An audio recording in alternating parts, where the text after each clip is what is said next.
आदरणीय दर्शकहरू, आज जेठको 19 गते 2058 साल जेठ 19 गते शुक्रबार रातको समय थियो।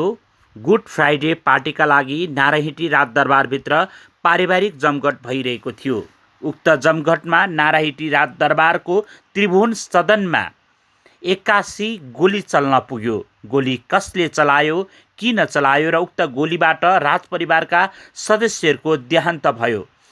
तत्कालीन राजा श्री 5 वीरेन्द्र, तत्कालीन बडा महारानी ऐश्वर्य राज्यलक्ष्मी देवी शाह, त्यसैगरी तत्कालीन युवराज दिपेन्द्र वीरविक्रम शाहदेव, त्यसैगरी तत्कालीन अधिराज कुमार निराजन वीरविक्रम शाह, त्यसैगरी तत्कालीन अधिराज कुमारी श्रुति राज्यलक्ष्मी देवी शाहको उक्त घटनामा परि उहाँहरूको दुःखद निधन हुन पुग्यो। उक्त हत्याकाण्डमा परि राजपरिवारका अन्य सदस्य सरकारहरू 10 जनाको दुःखद निधन भएको यो कालरात्रि दिनको रूपमा आज जेठ 19 गतेलाई लिने गरिन्छ। दर्शकबिन, यो जेठ 19 गते आफ्ना प्यारा राजा रानीहरू र राजपरिवारका अन्य 10 जना सदस्य सरकारहरू गुमाएको दिनलाई नेपाली जनताले कालो दिनको रूपमा सदैव लिने गरेका छन्। राजपरिवारका चेलीको रूपमा राजा रानीका एकमात्र छोरी श्रुतिको पनि उक्त घटनामा परि निधन भएको थियो। उक्त हत्याकाण्डमा राजा वीरेन्द्र तथा रानी ऐश्वर्यका ज्येष्ठ सुपुत्र युवराज दिपेन्द्र वीरविक्रमबाट नै आफ्ना बाबा राजा वीरेन्द्र, रानी ऐश्वर्य लगायत राजपरिवारका सदस्यहरू, भाइ बहिनी लगायत सबैको हत्या गरेको आरोप लागेको छ। उक्त हत्याकाण्डमा निजले नै गराएको हो भन्ने जस्ता कुराहरू उठेको छ, तर नेपाली जनताले उक्त कुरालाई कदापि विश्वास लिन सकिरहेका छैनन्। जनताका सर्वप्रिय शान्तिप्रिय राजा वीरेन्द्रको वंशनाश भएको यो दिन आज जेठ 19 गते नेपाली जनताका लागि भने आज कालरात्रिको रूपमा रहेको छ। सदैव शान्तिप्रिय राजा वीरेन्द्र नेपाली जनताका मानसपटमा सदैव ताजा रूपमा रहिरहेका छन्। उनका छोरा युवराज दिपेन्द्रलाई यस किसिमका आरोप लागेपछि भने सबैमा आशंका उत्पन्न गराएको छ। के दिपेन्द्रले नै नारायणी दरबारभित्र जेठ 19 गते 2058 सालमा उनले यो हत्याकाण्ड मच्काएका हुन् त भन्ने प्रश्न अहिलेसम्म अनुत्तरित प्रश्न नै बनेको छ। बाबा आमाको हत्या के छोराले गरे त? त्यो पनि एउटा अनुशासित परिवारभित्र यस किसिमको दुःखद घटना भयो त भन्ने आम रूपमा नेपाली जनताले विश्वास लिन सकिरहेका छैनन्। नेपाल र नेपालीलाई माया गर्ने संसार भएका नेपालप्रति शुभेच्छुकहरूले पनि उक्त घटनामा दिपेन्द्रकै दोषारोपण हो भन्ने कुरामा मान्न तयार छैनन्।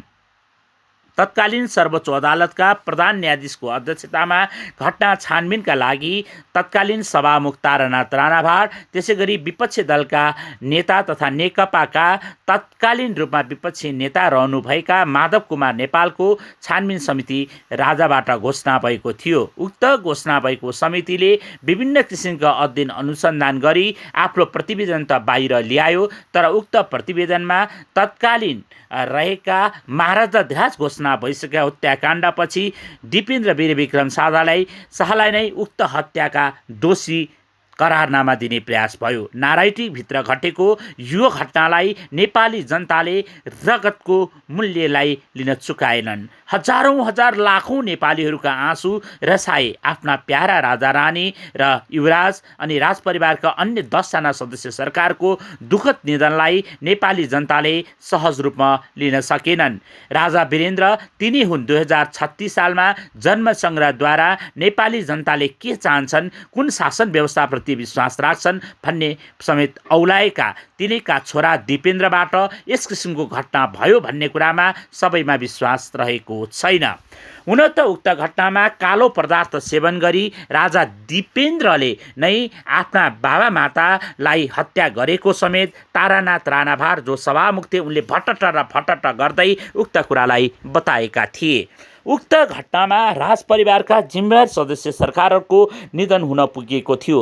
सदैव नेपाल र नेपालीको अवस्था बुझ्न हिँडिरहने राजा वीरेन्द्र शान्तिकामी थिए। र 2058 साल जेठ 19 गतेको उक्त घटना पछाडि राजा हुन आएका तत्कालीन राजाको रूपमा घोषित भएका युवराज धिराज दिपेन्द्र वीर विक्रम शाहलाई हत्याको संज्ञा दिनु किमार्थ सही होइन भन्ने समेत विश्लेषण रहिआएको छ। तर एउटा भनाइ पनि छ, इतिहास भनेको जित्नेहरूका घोडा हुन्। के राजा दिपेन्द्रले उक्त घटना घटाएका हुन् त? यो भने प्रश्न अनुत्तरित रहेको छ। उक्त हत्याकाण्डका दिन दिपेन्द्रले आफूभन्दा ठुलो त्यो गन बोकेर के हत्या गरे त भन्ने प्रश्नको पनि अनुत्तरित प्रश्न छ। कालो पदार्थ सेवन गरिसकेपछि उनलाई लगेर खोपीमा सुताएका हौँ भन्ने पनि राजपरिवारका सदस्यले बयान गरेको कुरा बताइएको छ। खोपीमा लगेर भुइँमा सुताएका युवराज कसरी त्यस्तो हतियार बोकेर तल आए र तत्कालै पहिलो गोली नै राजालाई कसरी प्रहार गरे र राजा वीरेन्द्रको हत्या भएपछि आफ्नी आमा रानी कोमल, रानी ऐश्वर्यको हत्या कसरी गरे त भन्ने प्रश्नले पनि महत्त्वपूर्ण बनेको छ। काकी कोमललाई पनि केही गोली लागेको भन्ने भएको छ र उनको शरीरमा अहिले पनि गोली रहेको बताइन्छ। यसका अलावा आफ्नी विवाह भएर गइसकेकी बहिनी र ज्वाइँलाई समेत गोली प्रहार भएको भन्ने कुरा सहजै पत्ताउन गाह्रो रहेको छ। त्यसै गरी उनले भाइ निराजनलाई लखेटी नखेटी लगेर हत्या गरेको भन्ने आरोप पनि छ र आयोगले आफ्नो छानबिन प्रतिवेदनमा भनेको छ, पशुपति शमशेर राणाका सुपुत्री देवयानी राणा जो अहिले बिहा भइसक्नु भएको छ, उहाँको प्रेममा पागल भएर यस किसिमको घटना घटेको दाबी उठाइएको छ। सानैदेखि समाजप्रति उत्तरदायी हुने दिपेन्द्रबाट यस प्रकारको घटना भयो भन्ने कुरामा कसैलाई विश्वास रहेको छैन। दिपेन्द्रले उचालिरहेको यही हतियार हो जुन हतियारले राजपरिवारको वंश नाश गरेको आरोप लागेको छ।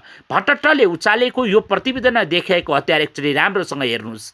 यसै गरी युवराज दिपेन्द्रलाई लागेको यो आरोप आफैमा के हो त? यो इतिहासले खोज्नुपर्छ। नेपाली जनताका लाख नेपाली जनताको आँसुले यही कुरा मागिरहेको छ। राजा वीरेन्द्रका यी सबै शवयात्राहरूले यही कुरा मागिरहेका छन्। राजा राजपरिवारको यो दृश्यले हाम्रो मन फक्कानिन्छ, हाम्रो मन रुन्छ। साँच्चै कति शान्तिप्रिय थिए हाम्रा राजा वीरेन्द्रको यो वंशनाश इतिहासले साँच्चै नै अनुत्तरित रूपमा इतिहासले खोजिरहेको छ। यो कालरात्रि, यो कालो दिन जेठ 19 गते राजाको हत्यारा को हुन् त, राजपरिवारका हत्यारा को हुन् त भनेर सही र एउटा निष्पक्ष प्रतिवेदन सदैव नेपाली जनताले खोजिरहेका छन्। हुन त गणतन्त्र स्थापना भएपछि नेपालमा धेरै प्रधानमन्त्रीहरू परिवर्तन भए र प्रधानमन्त्रीहरूले स्पष्ट रूपमा भने हामीले हत्याराहरूलाई छानबिन गरेर अगाडि ल्याउँछौँ। हुन त मदन भण्डारी र यसै गरी पुष्पकमल दाहालका छोरा प्रकाश दाहालका के हो त भन्ने कुरा पनि अहिले अन्योलता रहि नै रहेको छ। र यसै बीचमा यो हुनुलाई पनि सामान्य रूपमा एउटा राजाले त न्याय पाएनन् भने यो मुलुकमा अरू कसले न्याय पाउँछ भनेर आम नागरिकले प्रश्न उठाइरहेका छन्। हो दर्शकबिन, हामी पनि आज मन भक्कानिएका छौँ। हामी सबैका प्यारा राजा वीरेन्द्र वीरविक्रम र उनको वंशनाश भएको छ। यो घडीमा सम्पूर्ण राजपरिवारप्रति हार्दिक श्रद्धासुमन अर्पण गर्छौँ। हिन्दू टिभी परिवार।